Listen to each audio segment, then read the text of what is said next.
मेरे प्यारे दोस्तों, मैं आज आपको कुछ 8 ऐसी चीजें बताने वाला हूं जिन पे अगर आपने ध्यान दे दिया तो आपको अपने घर को बनाने में इंटीरियर डिजाइनर की भी हेल्प नहीं लेनी पड़ेगी। तो चलिए वीडियो शुरू करते हैं। वीडियो शुरू करने से पहले आपसे गुजारिश है कि मेरे चैनल को सब्सक्राइब कर लीजिएगा और वीडियो लाइक कर दीजिए। पहली जो बात है वो है आपके घर का लेआउट। आपको आपके घर का लेआउट कंस्ट्रक्शन के टाइम से ही इतने अच्छे से गौर व फिक्र करके घर के मेंबर्स के हिसाब से आपके लेआउट को आपको बहुत अच्छे से सोच लेना है।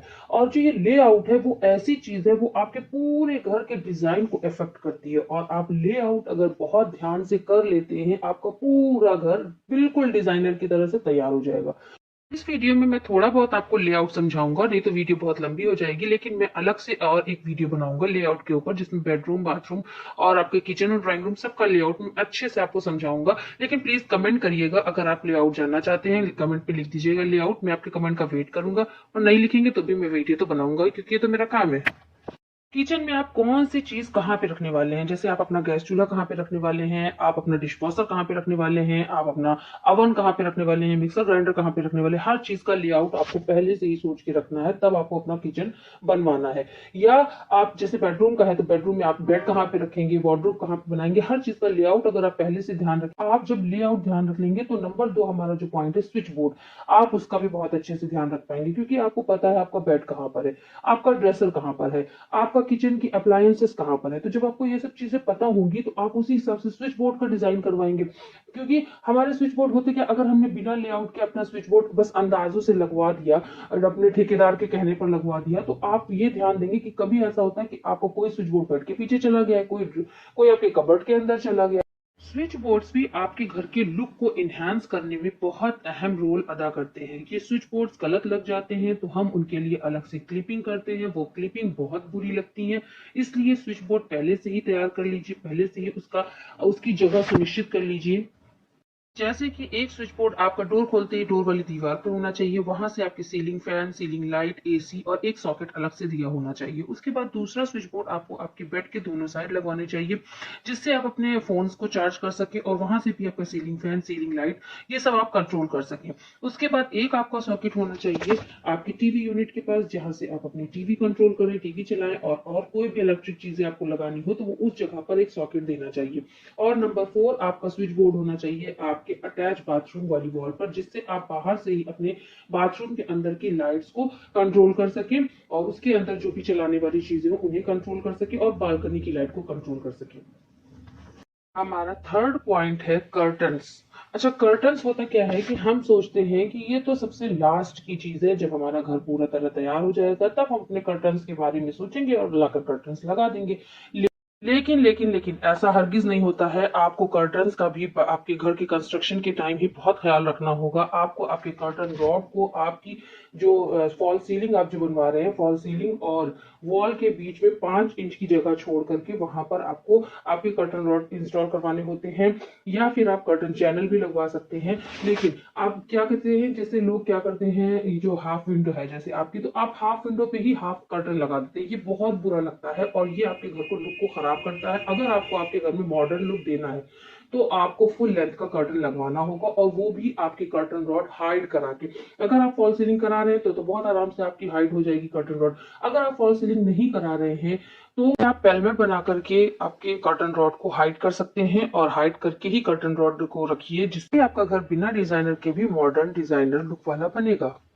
अब फोर्थ पॉइंट की तरफ चलते हैं। फोर्थ पॉइंट है हमारे घर का कलर थीम, और कलर थीम को हमेशा 60-30 और 10 वाले रेशियो से ही आपको सेलेक्ट करना है। 60-30 और 10, इसे बहुत अच्छे से डिटेल से आपको समझाता हूँ। 60 होता है हमारा डोमिनेटिंग कलर, और 30 होता है हमारा सेकेंडरी कलर, और 10 होता है हमारा एसेंट कलर।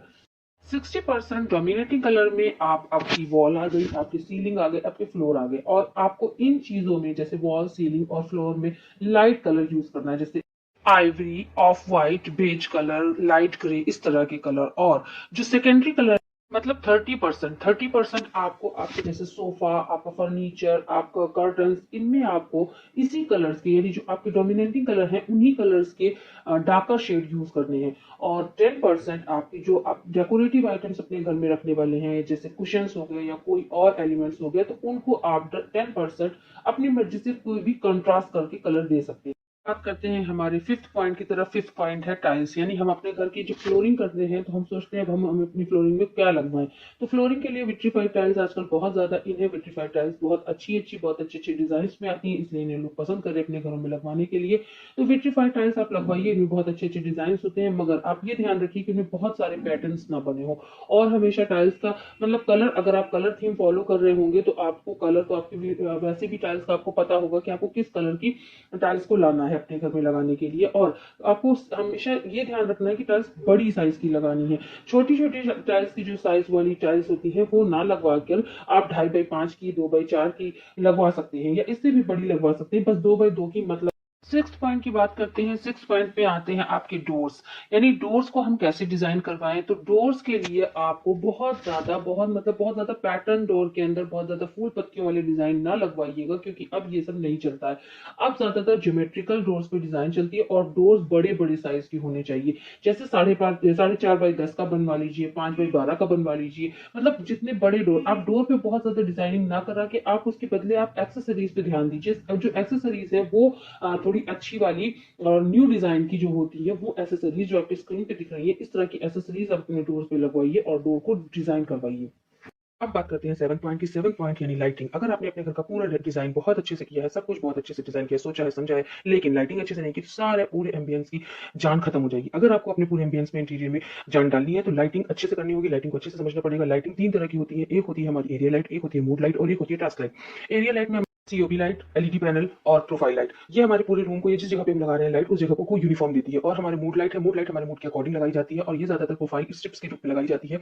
ये ज्यादातर पैनल्स के पीछे, जैसे कि हमारे बेड हेड के पीछे हो गया, या टीवी यूनिट के पीछे पैनल में लगाई जाती है, इस तरह की लाइट्स। और ये हमारा जैसे कि मूड के अकॉर्डिंग हम इसे लगाते हैं, ज्यादातर वार्म लाइट लगाई जाती है। और टास्क लाइट, जैसे किसी हमने कोई फ्रेम लगाया है, कोई आर्ट वर्क लगाया है वॉल पर, तो उसके ऊपर हमें फोकस वाली लाइट लगाकर टास्क लाइट का यूज करना है। जैसे हमें बेड की साइड में एक लैंप लगाना है, वो भी हमारी टास्क लाइट में आएगी। और जैसे कि हम नीशेस बने हुए हैं, नीशेस में लाइट लगाते हैं हम लोग, प्रोफाइल स्ट्रिप्स वाली लाइट लगाते हैं, जो कि हमारे उन नीशेस के अंदर के रखे हुए शो पीसेस में जान डालती है। मिरर के पीछे की लाइट हो गई। और जैसे अगर हम अपने किसी कॉर्नर में कोई अच्छा सा लैंप रख देते हैं, डेकोरेटिव लैंप, या हम अपने शैंडलर्स लगा लेते हैं छत पे, इस तरह की लाइटिंग करके हम अपने घर को बहुत अच्छा सा डिजाइनर लुक दे सकते हैं, मॉडर्न लुक दे सकते हैं। एट पॉइंट की तरफ, यानी हमारा फर्नीचर। फर्नीचर हमें बिल्कुल भी बहुत ज्यादा क्राउडेड नहीं रखना है। हम सोचते हैं कि मतलब हमारे घर में जितना ज्यादा फर्नीचर होगा हमारा घर उतना ही ज्यादा लग्जरी लगेगा, लेकिन ऐसा नहीं है।